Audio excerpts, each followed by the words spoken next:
नमस्कार मित्रों, एक बूढ़े कौवा ने बताया कि आखिर 3 वो कौन से लोग हैं जो कि अपने होते हैं परंतु धोखा दे देते हैं। इन 3 लोगों पर कभी भी विश्वास नहीं करना चाहिए, अक्सर हमें धोखा देते हैं। ऐसे 3 लोगों से बचकर रहना चाहिए। दोस्तों, आज की कहानी काफ़ी ज्ञानवर्धक होने वाली है, इसलिए दोस्तों कहानी को आप पूरा अंत तक जरूर सुनना। एक छोटा सा जंगल था। उस जंगल में एक कौवा और कौवी की जोड़ा रहा करते थे। दोनों आपस में मिलजुल कर रहते थे, दाना चुगने के लिए साथ ही जाते थे। एक दिन की बात है, जब वो दाना चुगने के लिए जाते हैं तो उन्हें दाना नहीं मिलता है। वापस दुखी होकर आकर उसी बरगद के पेड़ पर बैठ जाते हैं। तभी कौवी कहती है कि आज का दिन हमारा खराब है क्योंकि हम लोगों को दाना नहीं मिला है। तभी कौवा कहता है कि नहीं, दिन खराब है तो उससे कोई बात नहीं है, अगले दिन हमें ज़रूर खाना मिल जाएगा। इस तरह से दोनों आस लगाकर अगले दिन फिर दाना चुगने के लिए चल देते हैं। ऐसे ही देखते देखते उन लोगों को दाना नहीं मिल रहा था। अब उनको काफ़ी तेज़ भूख सताने लगी।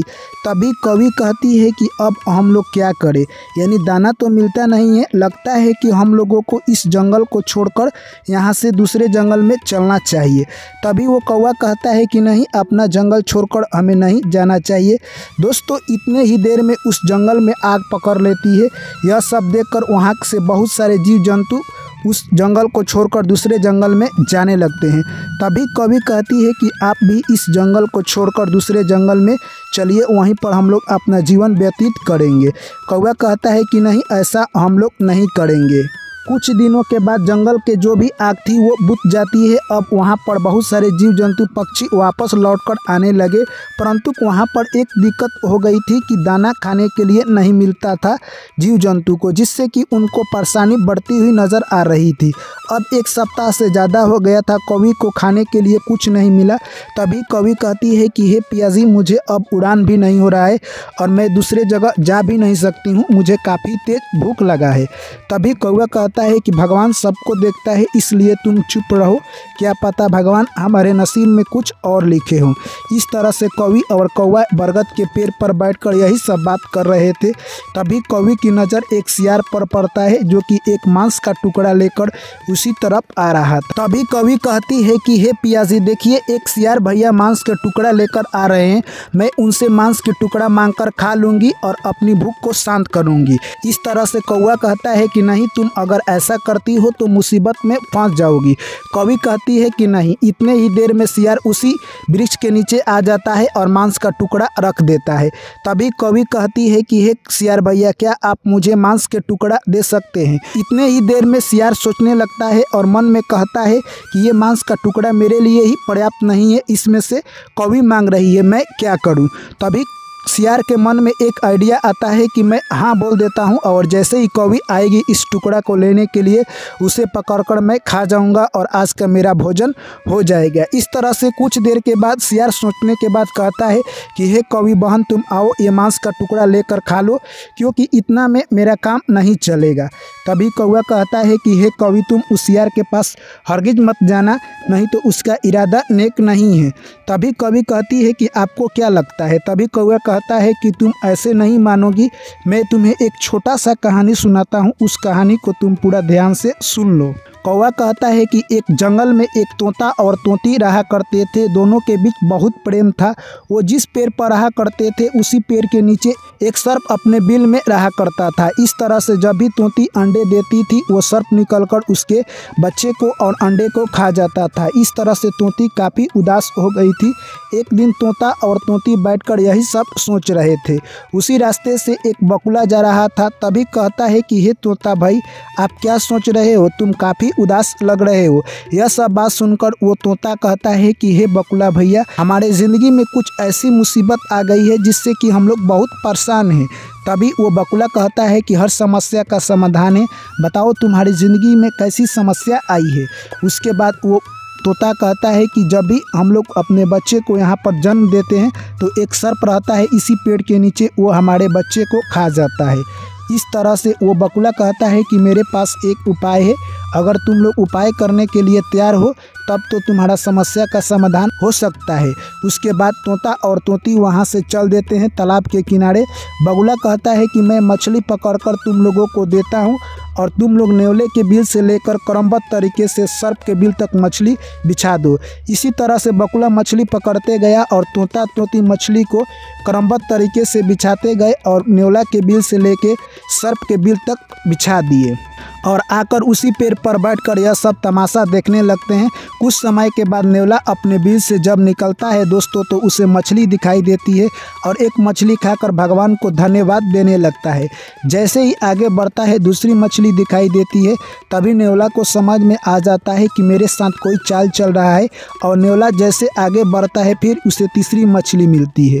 इस तरह से क्रमबद्ध तरीके से मछली मिलती गई और नेवला आगे बढ़ते गया और जैसे जैसे वो मछली खाते गया एक समय ऐसा आया कि मछली समाप्त हो जाती है। तभी नेवला सोचता है कि यहाँ पर जरूर ना जरूर कुछ ना कुछ तो काला है। वहीं पर नेवला बैठकर इंतजार करने लगता है। कुछ समय के बाद सर्प निकलता है। सर्प और नेवला के बीच घमासान लड़ाई होती है। कुछ देर के बाद नेवला ने सर्प को मार दिया और इस तरह से यह सब तोता तोती और बगुला बैठकर सभी देख रहे थे। तभी तोती कहती है कि हे नेवला भैया आपने मेरे दुश्मन को मार दिया। तभी नेवला कहता है कि यह सब तुम्हारा चाल था।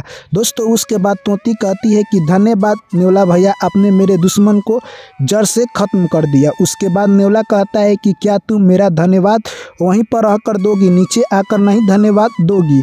इतने में दोस्तों यानी कहे तो तोती भोली भाली बातों में आ जाती है और नेवला के पास आकर धन्यवाद देने लगती है। मौका पाते ही नेवला उस तोती को मारकर खा जाता है और यह सब तोता देख रहा था। तभी वो मन ही मन सोचने लगता है कि हम लोग एक दुश्मन से पीछा छुड़ाने के लिए गए थे परंतु दूसरे दुश्मन के चुंगल में फंस गए। इस तरह से उसके मन में काफ़ी अफसोस होता है और वहाँ से तोता उड़कर दूसरे जंगल में चला जाता है। तभी कौवा कहता है कि हे कवि तुमने देखा किस तरह से वो मदद मांगने के लिए गई थी नेवला के पास, परंतु नेवला ने तो मदद किया परंतु उसके साथ भी विश्वासघात कर दिया जो कि ऐसा नहीं करना चाहिए।